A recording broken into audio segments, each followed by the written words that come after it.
आज मैं काफ़ी बोर हो रही थी क्योंकि आज मेरी अच्छी सहेली स्कूल नहीं आई थी। मैं अपनी सीट पर खामोश बैठी थी कि टीचर की आवाज़ पर मैंने सामने देखा मिस किसी लड़की का तारुफ पूरी क्लास से करा रही थी। इसका नाम मिस ने साइमा बताया। जहानत साइमा की आंखों से झलक रही थी, लेकिन जैसे ही मैंने इसका ऊपर से नीचे तक देखा वो दो बैसाखियों के सहारे खड़ी थी। पहले तो मुझे बहुत अफसोस हुआ, लेकिन जिन मिस ने इसको मेरे साथ बैठने को कहा तो ये अफसोस गुस्सा में बदल गया, क्योंकि ये मेरी सहेली की जुगी थी और साइमा के यहाँ बैठने से मेरी सहेली को मुझसे दूर बैठना पड़ता। उसने मुझे मुस्करा कर देखा तो मैं कोशिश के बावजूद मुस्करा न सकी। इससे दोस्ती भी नहीं की जा सकती थी, क्योंकि ना वो मेरे साथ खेल सकती थी, ना भाग दौड़ कर सकती थी, और मैं तो बहुत मुतहर्रिक किस्म की लड़की थी। मैं इसे दोस्ती करके बोर नहीं होना चाहती थी।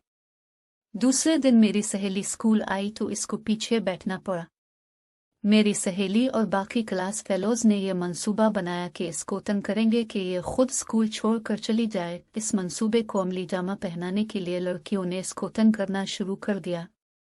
चलते चलते धक्का दे देती, साइमा गिर पड़ती, कभी बराबर से गुजरते इस पर स्याही गिरा देती। मुझे ये देखकर अफसोस होता, लेकिन मैं अपने इस ख्याल को झटक देती ये सोच करके अगर मैंने इसको कबूल करके इससे दोस्ती कर ली तो मुझे भी इसके साथ एक जगह बैठना पड़ेगा और मेरी जिंदगी कितनी बोर हो जाएगी। साइमा लंच ब्रेक में अकेली बैठी होती, कोई इसके पास न जाता। एक रोज साइमा कॉरिडोर में आराम आराम से बैसाखी के सहारे जा रही थी कि दो लड़कियां भागती हुई इसके बराबर से गुजरी और धक्का दे दिया। मैं पीछे ही आ रही थी। साइमा एकदम लड़खड़ा गई और गिरने ही वाली थी। मैंने जल्दी से उसे थाम लिया। इसकी आंखों में आंसू साफ नजर आ रहे थे। मैंने इससे पूछा कि क्या हुआ तो वो साफ उन लड़कियों को बचा गई और कहा मैं लड़खड़ा कर गिर गई थी। मुझे पता नहीं क्यों इस वक्त इन लड़कियों पर बहुत गुस्सा आया। मैं इस दिन साइमा के साथ ही रही।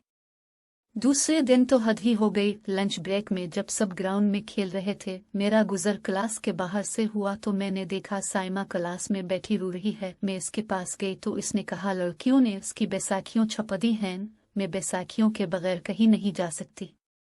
ये कहकर वह रोने लगी। मैं इसी वक्त इन लड़कियों के पास गई जिन्होंने साइमा को तंग करने का प्रोग्राम बनाया था।